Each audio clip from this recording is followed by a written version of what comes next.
I feel nauseous, believe me. Never had a lot of shit come easy. Had to work hard, struggle just to be me. Had to rise up just so they could see me. Did what I had to do just to feed me. And what was left over I put towards my dreaming. But the only thing in life that has meaning are the things you gotta work for, believe me. Take into your hands a plan. Your own hands can land your own brand. And damn, I feel like no one takes accountability. They want the credibility. Kje ste folk? Roy Lifestyle na YouTube kanalu ponovno tle. V enem takem, bomo rekli, v enem takem vlogu Christmas time, novosti, bla bla bla, kaj se dogaja, itd. Zdaj, kot ste videli na samem začetku, najbrž, upam, da sem dal not, smo kupili PlayStation 5. Kupili smo monitor 4K Samsung, podlago za miško, oziroma za tipkovnico, 20 evrov, in eno gaming miško za League of Legends je pisala 50 evrov bila. Ena taka, bomo rekli, investicija. PlayStation 5, prilika je bila, dobil sem priliko, pač nisem zmišljal dvakrat, sem rekel, ok, ga vzamem in to je to, ker pač je next gen. In posledično, ker je 4K, sem rekel, veš kaj, you know what, vzamemo še monitor 4K, tudi za Windows, res, pač 4K, moram reči, da nisem pričakoval res take kvalitete. Miško, zakaj sem menjal miško? Enostavno, ker Razer Abisus, ki sem imel, vrhunska miška, jo podpišem še za 10 let, če bi lahko. Razer Abisus 40 evrov sem takrat dal, vrhunska miška, ampak res po 10 letih, kar je ful že, zgubi pač funkcije, ne dela več pravi klik, se raštela itd. In ja, in glede na to, da sem imel tudi že podlogo staro od Razerja, isto ne, pač res stara 10 let, točno 9 let, sem rekel, vzajemo še podlogo za miško, oziroma še za tipkovnico, eno tako veliko od Sharkona, 20 evrov. Iz Ani.si, prvič, in tudi monitor Samsung sem vzel iz Ani.si. Prvič v lifeu, da sem vzel nek iz Anja.si. Zaenkrat sem zadovoljen, vrhunsko, tip-top, koliko je bil monitor, je 300 evrov, mislim da, tako da, to je to.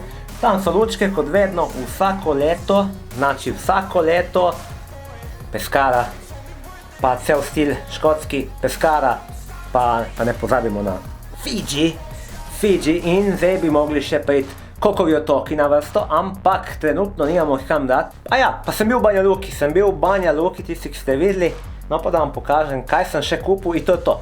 Da vidite, kaj sem jaz kupil dejansko v Banja Luki, ni bil point Banja Luke kupovati stvari, ker sem rekel, pač jaz res ne rabim ničemu, ne bom nič kupil, ali na koncu sem kupil, let's see.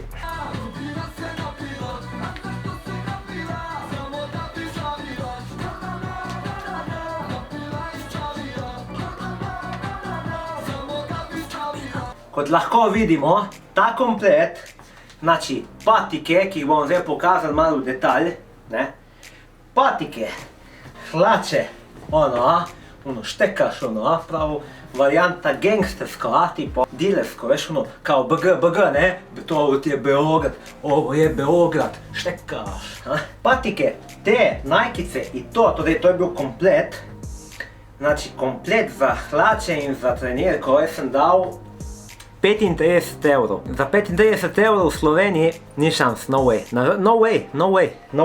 V Sloveniji pač ne dobiš, za 35 evrov tega ne dobiš. Patike 17 evrov.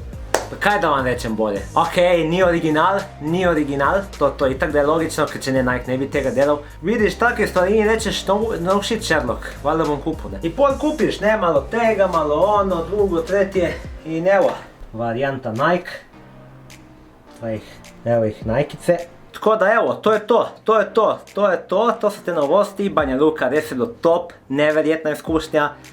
3-4 dni je dovolj, jaz rečem 3-4 dni tam maksimalno, vidiš vse, kar rabiš, več ne rabi. In pol si kupiš malo take stvari, šmeks varianta in prideš nazaj v Slovenijo in si ko nov stari. Ne rabiš porabiti 200-300 evrov za 2-3 majice, razumeš. Tako, to je to, en tak mini vlogec. Če vam je bil video všeč, stisnite like, če bi radi še kakšen video pogledali, kliknite subscribe. Če vam pa video ni bil všeč, imate Instagram spodaj, pa Facebook, pa vse stvari, Roy Lifestyle. To je to, se ga vidimo, bodite dobro, lepe praznike, aj čau.